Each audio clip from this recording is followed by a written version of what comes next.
یہ 1987 کا سال تھا۔ کراچی میں لسانی فسادات کی وجہ سے حالات بہت خراب تھے۔ لوگ ایک دوسرے کے گھروں کو جلا رہے تھے۔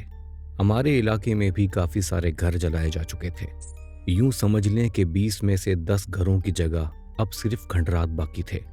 باقی کچھ خالی پلاٹ تھے جن کا اب کوئی والی وارث نہیں تھا۔ اس وقت میری عمر 4 سال تھی اور اسی کم سن عمر میں مجھ سے وہ غلطی ہو گئی جس نے آج مجھے ایک اندھے کی قید میں رکھا ہوا ہے۔ مجھے اچھی طرح وہ دن یاد ہے جب میرا چوزا مرا تھا۔ دوسرے بچوں کی طرح اپنے عزیز چوزے کی موت کا مجھے بھی بہت دکھ تھا۔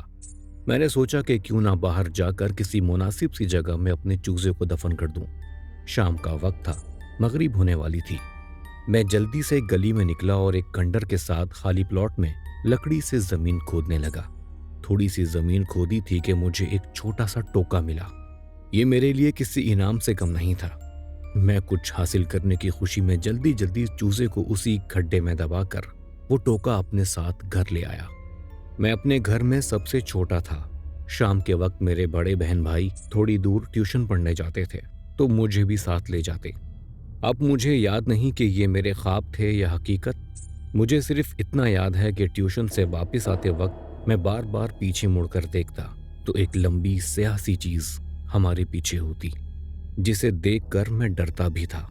کبھی آدھی رات کو آنکھ کھل جاتی تو لگتا جیسے وہ کالی چیز ہمارے صحن میں کھڑی ہے اور میں ساری رات روتا رہتا، لیکن میرا رونا کسی اور کو سنائی نہیں دیتا۔ ہاں، لیکن رات کو گلی سے آنے والی گھنگرو کی آواز سب کو سنائی دیتی تھی۔ بس پھر میرے ساتھ اکثر ایسے واقعات ہوتے جن سے مجھے چوٹ لگتی۔ ایسے ہی وقت گزرتا رہا، چھوٹے موٹے واقعات ہوتے رہتے۔ ہمیں لگتا تھا کہ ہمارے علاقے میں ہی کوئی ایسا مسئلہ ہے۔ میں اپنے بچپن کی وہ بات بھول چکا تھا کہ جب مجھے وہ ٹوکا ملا تھا اور اسے میں اپنے ساتھ اپنے گھر لے آیا تھا۔ مجھے نہیں معلوم کہ اس کالی چیز کا کیا ہوا، وہ میرے ساتھ تھی یا نہیں، اللہ جانے۔ لیکن پھر 2003 آیا۔ میرے والد صاحب دبئی میں تھے۔ ان دنوں ایرو ایشیا نامی ایک ایئر لائن چلتی تھی جو باقی ایئر لائنز کے مقابلے میں کافی سستی تھی۔ اسی وجہ سے دبئی سے کراچی آنے والے بہت سے لوگ اسی ایئر لائن میں آتے تھے۔ لیکن مسئلہ صرف یہ تھا کہ یہ فلائٹ رات کو 3 بجے آتی تھی۔ ویسے تو ہم ٹیکسی پہلے سے بک کروا لیتے تھے، مگر اس کے لیے ہمیں ٹیکسی والوں کا منہ مانگا کرایہ دینا پڑتا تھا۔ 2003 میں جب میرے والد صاحب کو آنا تھا تو میں نے سوچا کہ کیوں نہ پیدل ایئرپورٹ جاؤں اور وہیں سے ٹیکسی کروا کر آدھا کرایہ دے کر والد صاحب کو گھر لے آؤں۔ میرا گھر کراچی ایئرپورٹ کے سامنے والے علاقے گرین ٹاؤن میں ہے اور گھر سے ایئرپورٹ کا پیدل راستہ بھی تقریباً آدھے گھنٹے کا ہے۔ میں رات کو 2 بجے گھر سے نکلا اور پیدل ایئرپورٹ کی طرف چل پڑا۔ رات کے سناٹے میں مجھے تھوڑا ڈر بھی لگ رہا تھا۔ میں دعائیں پڑھتا ہوا جا رہا تھا، لیکن میرے دل میں ایک خدشہ یہ بھی تھا کہ راستے میں چھوٹا گیٹ کا وہ علاقہ بھی آئے گا جو کافی پراسرار تھا۔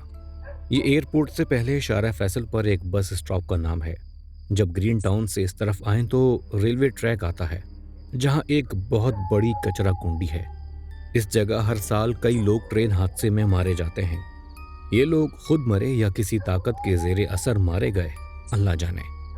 میں جیسے ہی اس جگہ پہنچا تو نہ جانے کس خیال میں تھا کہ میں نے دعائیں پڑھنا چھوڑ دیں۔ ریلوے ٹریک کراس کیا تو ایک اسکول کی دیوار کے ساتھ ایک خالی ٹھیلا کھڑا ہوا تھا۔ میں اس ٹھیلے سے تھوڑا ہی آگے گیا تھا کہ مجھے لگا کوئی اسکول کی دیوار سے ٹھیلے پر کودا ہے، پھر وہ زمین پر کودا اور چپل گھسیٹ کر بھاگتا ہوا میری طرف آنے لگا۔ میں بری طرح ڈر گیا تھا۔ وہ جیسے ہی میرے قریب آیا تو میں نے فوراً پیچھے مڑ کر دیکھا، لیکن وہاں کوئی نہیں تھا۔ ایک دم سناٹا چھا گیا۔ خیر، میں دعائیں پڑھتا ہوا ایئرپورٹ گیا اور ٹیکسی کروا کر والد صاحب کو گھر لے آیا۔ کہتے ہیں کہ جب کبھی کوئی ایسا واقعہ پیش آئے تو پیچھے مڑ کر نہیں دیکھنا چاہیے، لیکن میں دیکھ چکا تھا۔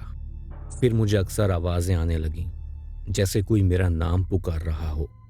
کئی بار ایسا لگا جیسے کسی نے میرے کمرے کے دروازے پر دستک دی، لیکن وہاں کوئی نہ ہوتا۔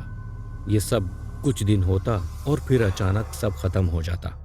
یہ سلسلہ چلتا رہا یہاں تک کہ سال 2012 آیا جب پہلی بار ان واقعات میں شدت آئی۔ اگست 2012 کی ایک رات تھی۔